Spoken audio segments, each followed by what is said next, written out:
Cern Basher showed up today, even with Tesla falling like a rock. Cern, what did you do? I didn't even know, Randy. I wasn't paying attention to the stock price. Well, it turns out the economy decided that it's going to agree with what I've been saying about it for months. And every report out today was horrible. So the market is dropping like it dropped on, what is the Thursday? So it dropped on Tuesday, dropped on Friday, and then up on Monday. Boy, this is fun. It's like, do you have any roller coaster pictures for us today? I don't. I should have. It isn't bad news good news for the stock market? Not this bad. Not this bad. So I think what happened was everybody's like, okay, the Fed is going to lower interest rates. That's good. And, the economy is kind of shaky, which is what we want. So we make sure the Fed does what it's planned to do, but we don't actually want it to go off a cliff. My experience with recessions is they can come on really fast. And in Well, the last time we had a pandemic, that was pretty good for the stock market. That was a fast recession. But I'm just talking about things like consumers running out of money and corporations stopping their spending on CapEx. And both of those things are happening simultaneously. I just don't know why the street hasn't known this. Like poor little Randy has known it for 6 weeks, but then they didn't write the book on recessions, right? No, I guess maybe they're still on vacation and maybe they came back today and decided to play some trades. Who knows? Well, anyway, everything's down today, including Tesla, but that's okay. The show must go on. It will rise again. It will. And I have some breaking news for you. Breaking news. All right. Breaking news. This has not been seen anywhere else. Okay. Well, people saw it 5 years ago. Oh, but it's still breaking news. Okay. Here it is. Oh, gee, I remember this. This is Tesla's newest product, Randy. It is a pickup truck. Yes. Modeled after the Semi. Yes. And before you say that this is some silly render from somebody on X, no, Elon presented this himself. This is November 2019, I believe. This is the Semi unveil. Okay, yes. And in the background there, he showed that image of the Semi pickup truck. Uh-huh. So if you're wondering what new vehicle Tesla has up its sleeve, this is it, Randy. Well, I'll tell you what, it's no odder looking than the existing pickup truck. And I have a suspicion that they would sell at least tens of thousands of these, if not more, if they did it. Well, you can see that it's big enough to hold a pickup truck in the bed. Yes, right. So there would be a market for this, I'm sure. There would be some people. Absolutely. That would love to have one of these. Oh, absolutely. All right. Well, let's come back to reality. So you've seen this photo. I have, and I don't know how much of it to believe, but it's very interesting.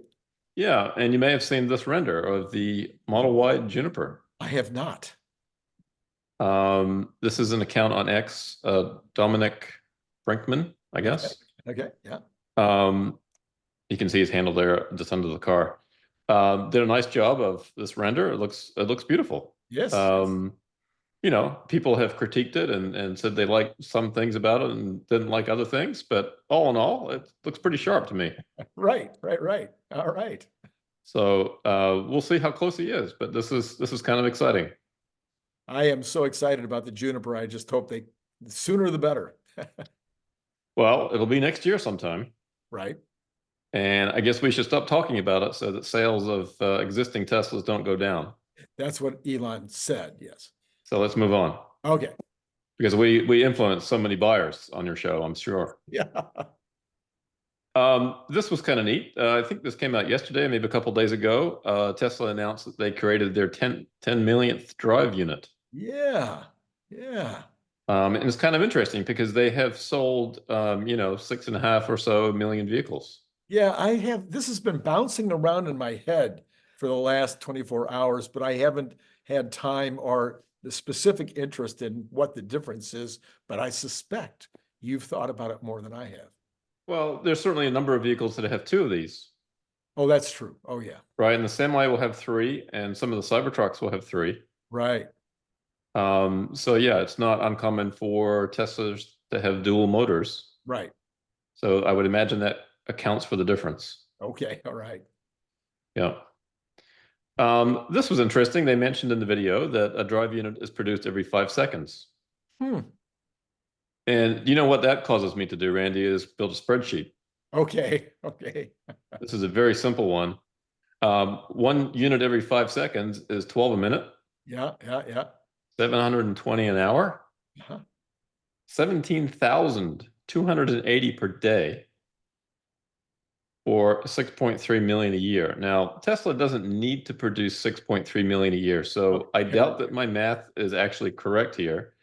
I assume 24/7, 365-day a year operations in these numbers. Right. And clearly they're not running their factories globally at that rate. Right. So when they say they're producing 1 every 5 seconds, that they don't mean, 24/7, 365. Mm-hmm. They're probably producing something like, 4 million or so a year. Right. So back this off by, a third. Right. Right. Right. Yeah. But still some pretty staggering numbers, even if they're producing, let's say, 13,000 a day. Right. It's pretty amazing. Or 17,000 on the days that they want to. Sure. Maybe they're running 3 shifts, not 4. Yeah. Right. Yep. So I thought that was interesting. Yeah. And here's a nice photo of a team, I believe, in China and Shanghai celebrating the 10 millionth drive unit there on the cart. Right. I think a few of these guys lost their hats. They couldn't find them after they threw them out. Well, we've seen this before at graduation, right? That's right.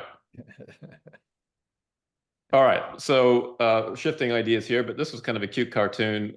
This is a rare occurrence when bulls and bears gather in the same room and listen to some higher power. I see. This is their higher power. So Jerome Powell, for those that aren't seeing this image on the screen, Jerome Powell was having a live press conference, and the bulls and the bears are listening very intently. So this head guy, he's usually so accurate, but he's got a picture of a scowling Jerome Powell. I've never seen him scowl. The most negative he has is bland. He's taken some artistic license here, I think. That's right. That's right. All right, let's talk about FSD. Seems to be a good topic to talk about these days. Oh boy, is it? And my friend Lewis does some nice graphics. And his quote here, Arthur C. Clarke famously said, "Any sufficiently advanced technology is indistinguishable from magic." And Lewis says, "It's magic to me. I love it." Absolutely. I think Elon has quoted that from time to time. I think so. Tony here on X posted this, and it was a video of this guy solving a Rubik's Cube. And I thought this distinction was kind of interesting. It's not perfect for FSD, but this guy takes 15 seconds just to look at the cube. He just turns it over. He doesn't move any of the parts. And then in 4 seconds, he completes it. Oh my goodness. So Tony says here that at the 15-second mark, the puzzle's solved, even though he hasn't done anything. Right? He solved it in his mind. Yes. And then 4 seconds later, he's turned what he has to turn, all the sides, and the puzzle is completed. And this is kind of an interesting way to think about FSD to some degree. I think by and large, Tesla pretty much knows how to solve FSD at this point. They're just working on completing it. Now, a Rubik's Cube has been solved before, so there's a very clear pathway to solve a Rubik's Cube. The pathway to solving FSD may not be as clear as a puzzle like the Rubik's Cube. But nonetheless, I think this is a pretty good way to think about it.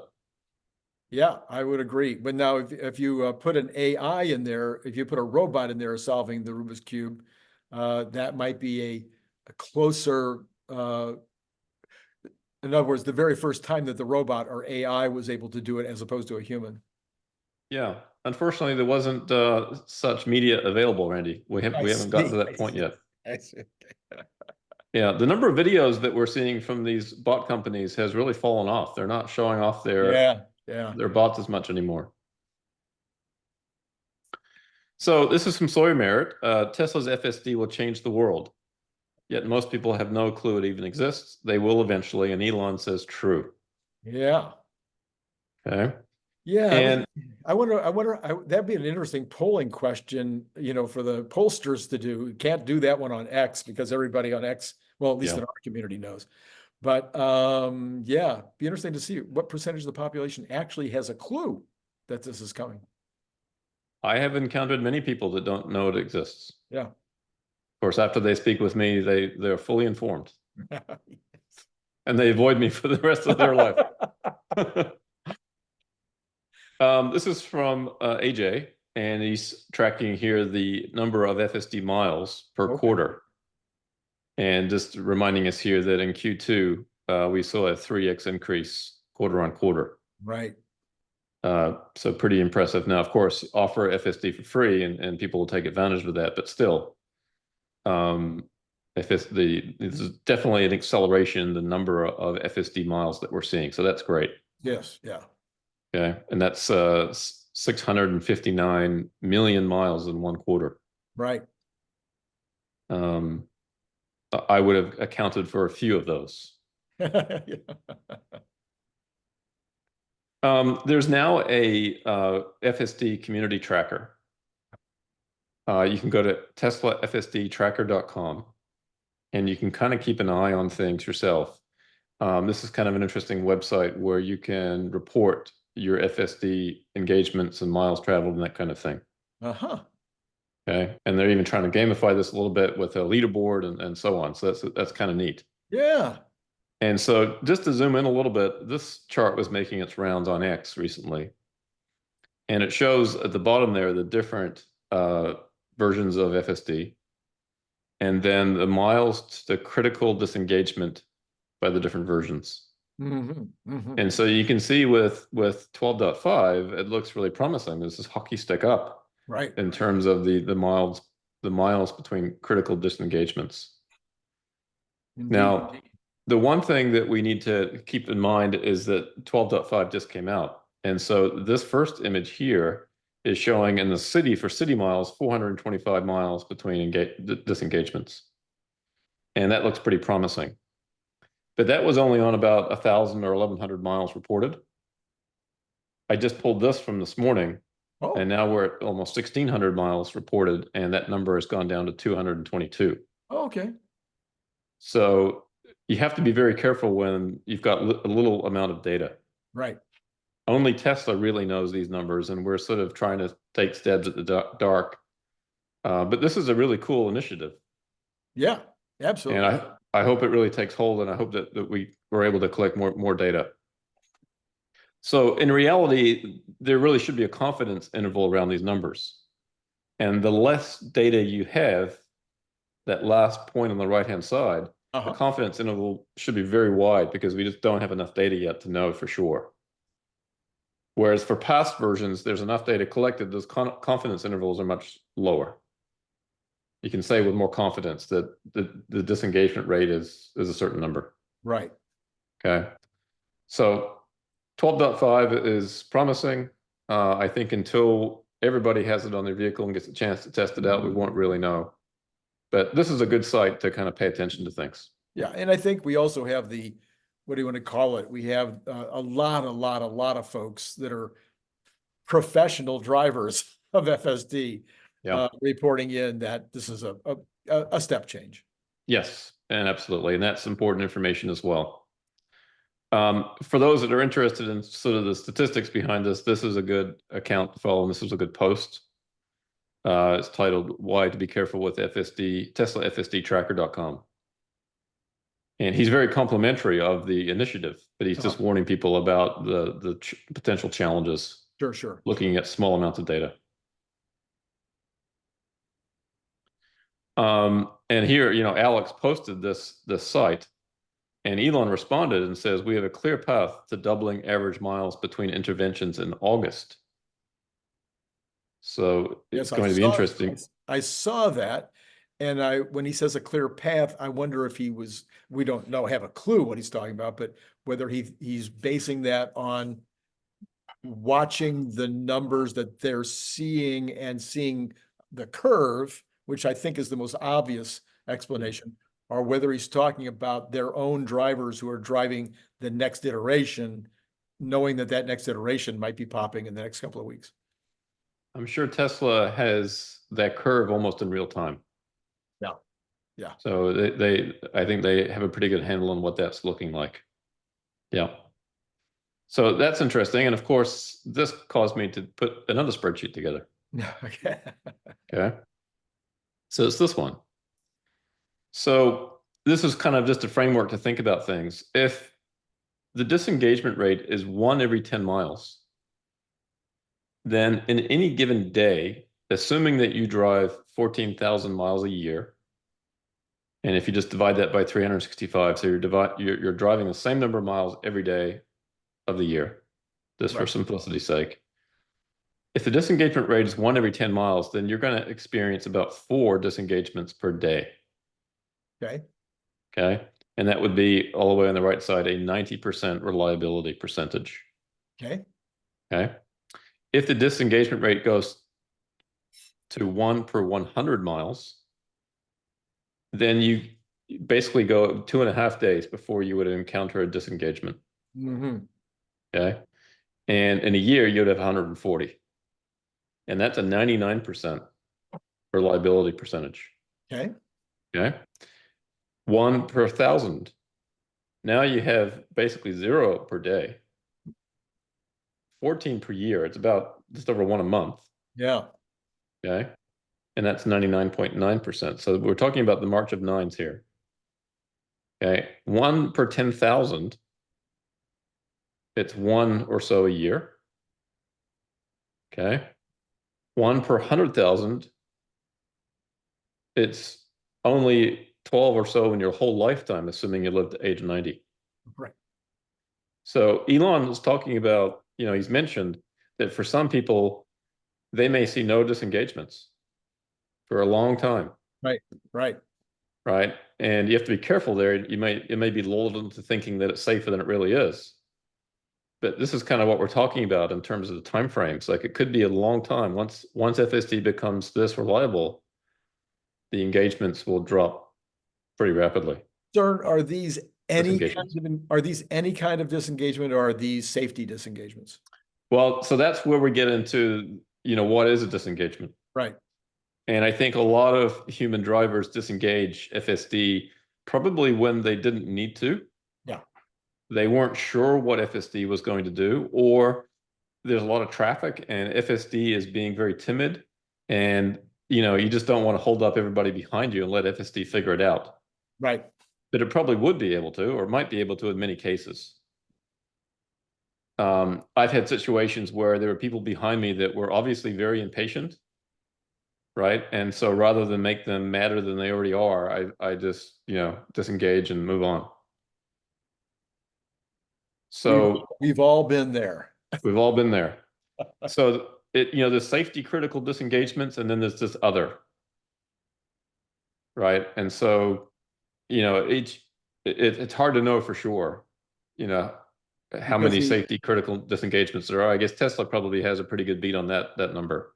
And this website, it would seem like that's accumulating this. Maybe they could divide that up. It wouldn't be that hard for the. Yeah, there is some granular data on that website. Yeah, that's there. All right. Yeah, there's several 10 or 12 different categories. Okay. Different types, different disengagements. Yep. Okay. All right.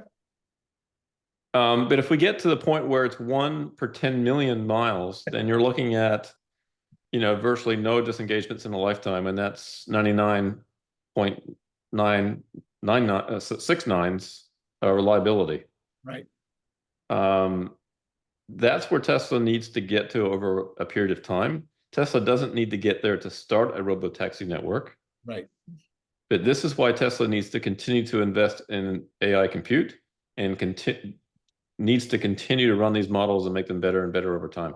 This is going to be an ongoing project for Tesla for many years to come. Yeah, I think they'll do it just because they can.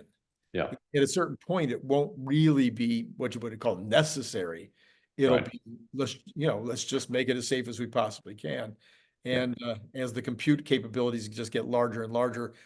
By the way, I've got well, never mind. Go ahead. Yeah. So anyway, I just wanted to put this table out there. In the state of California, there are a number of companies that have autonomous systems, Waymo and Zoox and some others. Right. And they self-report their disengagements. And I understand for Waymo, it's about 1 disengagement per 17,000 miles. Right. Now, we don't know exactly what a disengagement is for them, but you're getting at 99.994% reliability. And I don't know that they have self-reported this part of it, but we know that Cruise, we know that the ones in China have monitoring taking place virtually 100% of the time. So these cars are not really running fully automated. They have autonomous. They have a driver behind the vehicle in some remote location that can solve the issue when the issue happens. Now, when they say that they have interventions, they might be intervening remotely and counting it. But then that person is a professional driver and may not be intervening in some of these closer cases where it's just a matter of comfort. Yep, definitely. So right now there's not a lot of, I mean, it's very opaque in terms of the data, so it's hard for us to know for sure.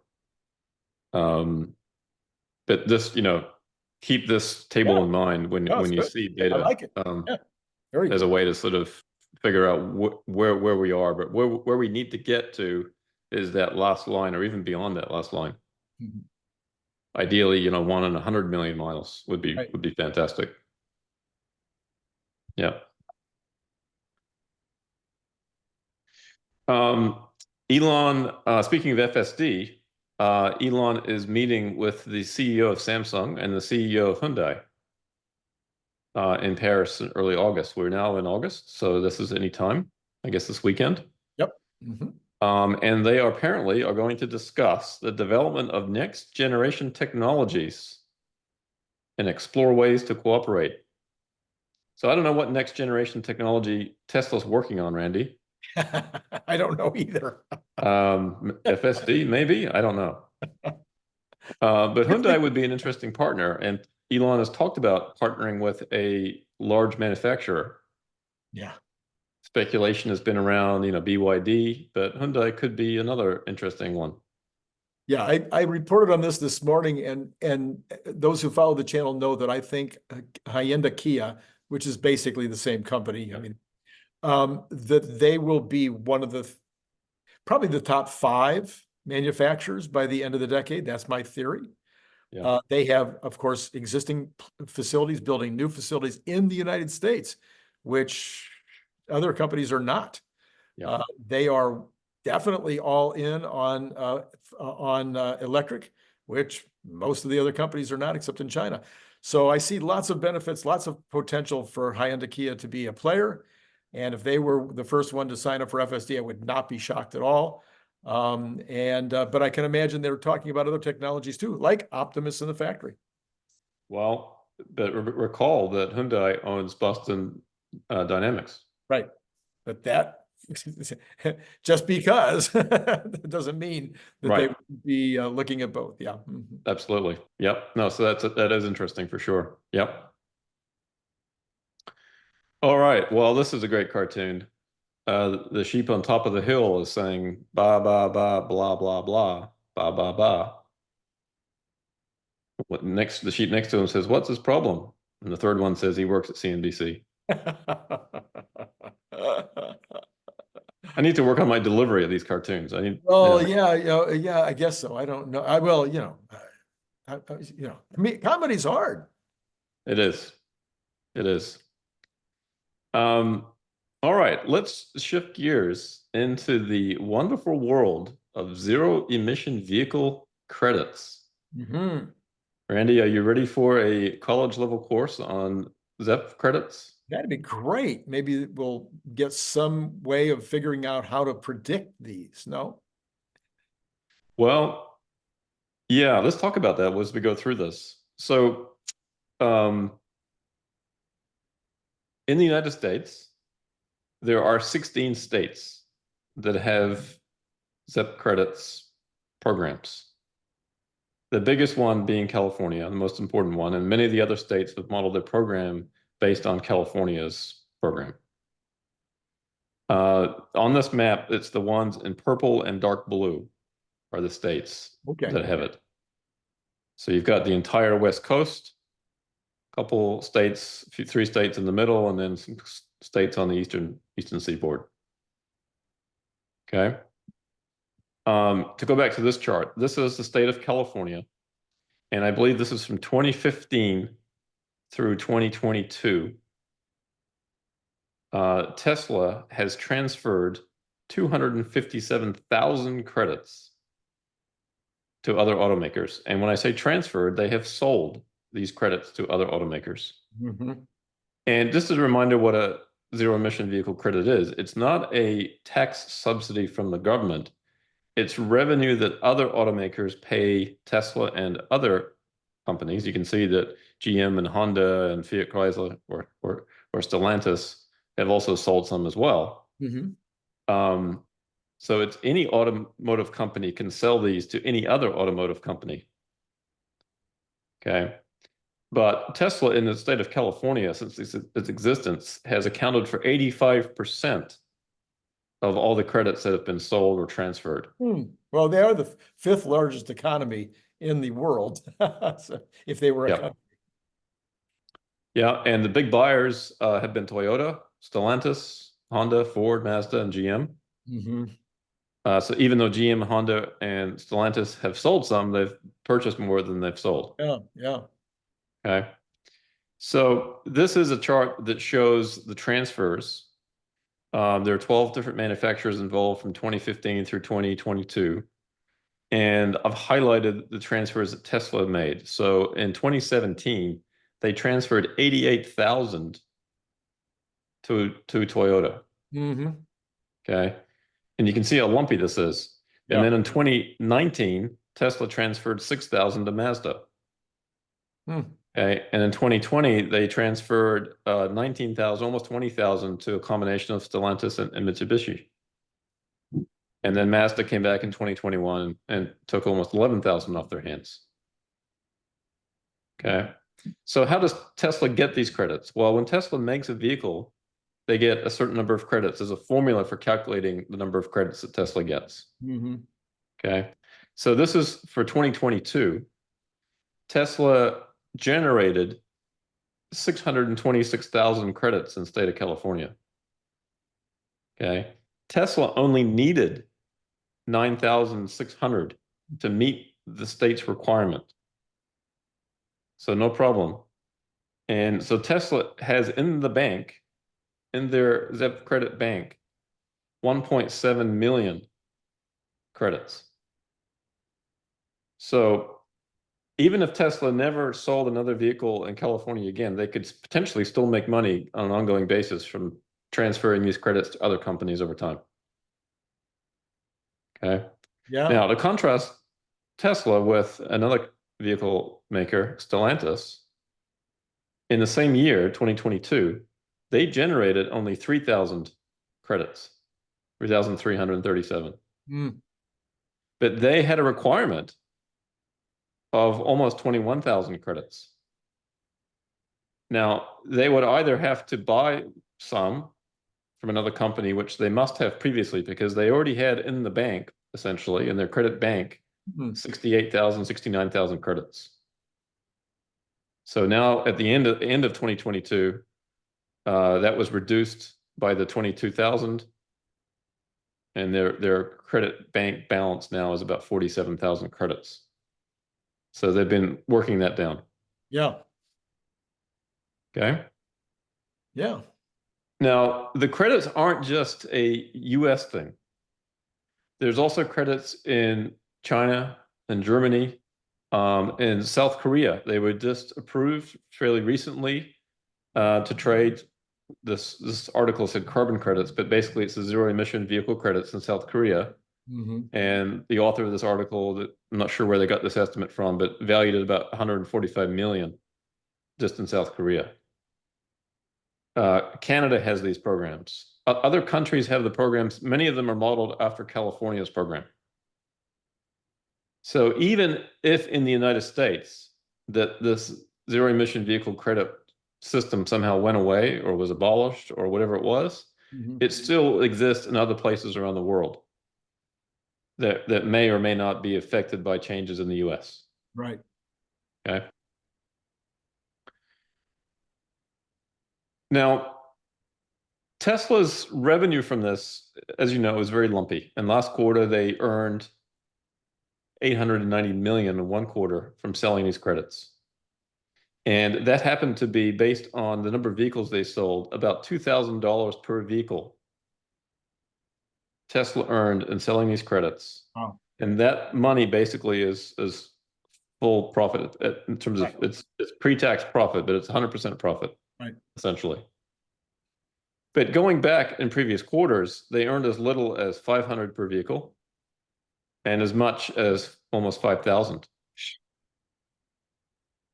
Now, the credits that Tesla earned do not depend on the number of vehicles that Tesla sells each quarter. It depends on the number of vehicles that other car companies don't sell versus what their requirements are with these different jurisdictions like California and South Korea and China and places in Canada, et cetera. Right? So Tesla has these credits that it earns. It's cut them kind of in a bank, and they can sell them periodically to these other automakers when they need them. Now, this was an interesting note from Morgan Stanley recently.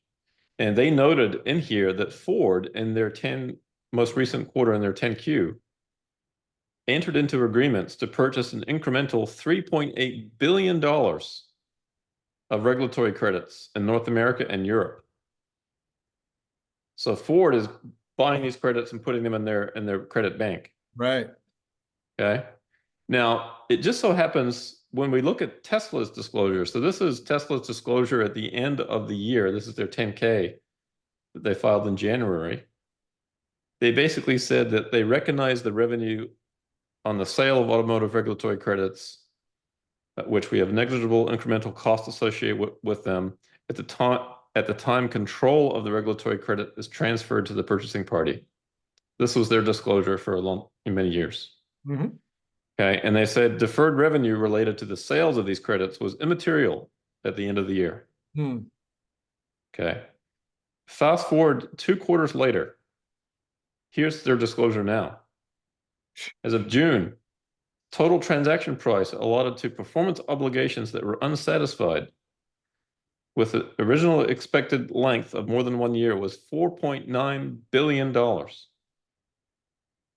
They went from immaterial, basically almost zero, 4.9 billion to 4.9 billion. And you match that up with Ford's $3.8 billion purchase. Tesla probably just took 3.8 billion of Ford's money, or a good chunk of that, right? I'm guessing. We don't know for sure. There could be another automaker that paid Tesla that amount of money. Okay. And of this 4.9 billion, they're going to recognize about 460 million over the next 12 months. Right? Based on, expectations from Ford or whoever it is that bought these credits. Right. Okay. So on this chart, this is the simplest chart I could possibly make. In the past, Tesla has earned $8.8 billion of regulatory credit revenue. They've got sitting in their regulatory credit bank, I'm calling it, almost 5 billion more. It's 55% more. So for those people that think regulatory revenue is going away, it's not. Now, I suppose if it was abolished tomorrow, then some of this 4.9 billion might disappear, because if the rules don't require it anymore, then Ford wouldn't have to pay it. So this money isn't risk-free necessarily. Things could change. But the point is that these automakers are still not meeting the requirements that they need to meet. So they have to buy these credits. So as long as this system still exists in places around the world, Tesla is going to earn a decent chunk of money in selling these.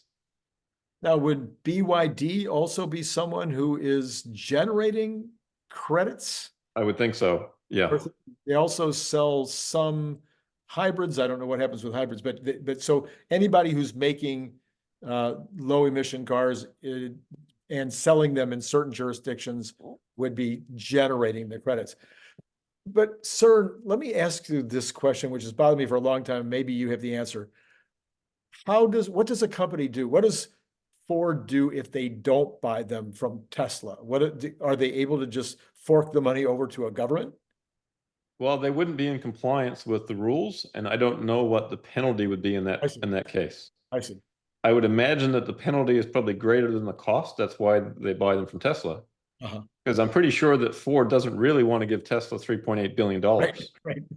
Their preference would not be that. Right. But the penalties must be greater than that. And I don't know what those look like. Yeah. But I'm guessing there must be some kind of a stick there, because the carrot of buying it from Tesla is better than the stick from the state.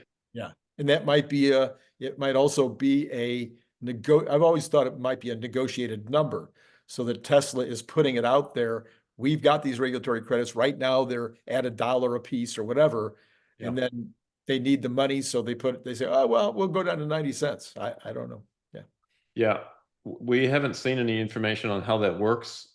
Tesla certainly has a ton of credits in California. Right now, the whole state of California is looking pretty good in terms of compliance. There's excess of credits, mostly because of Tesla. Right. But there are a few companies here and there that need to buy them periodically. Okay. Yeah. Interesting. So just trying to shed a little bit more light on this regulatory credit matter. And hopefully we'll learn more as time passes. All right. Well, Cern, why don't we take a break here and continue this in another session? Maybe you'll show up on the weekend. I'm not exactly sure. A lot of good content coming this weekend, but let's go ahead and take a break here. So thank you as always for bringing us all these phenomenal charts, and of course the cartoons. We'll explain the cartoon in greater detail on part 2. Sounds good, Randy. Thanks. So to all of you out there, it's been great talking to you.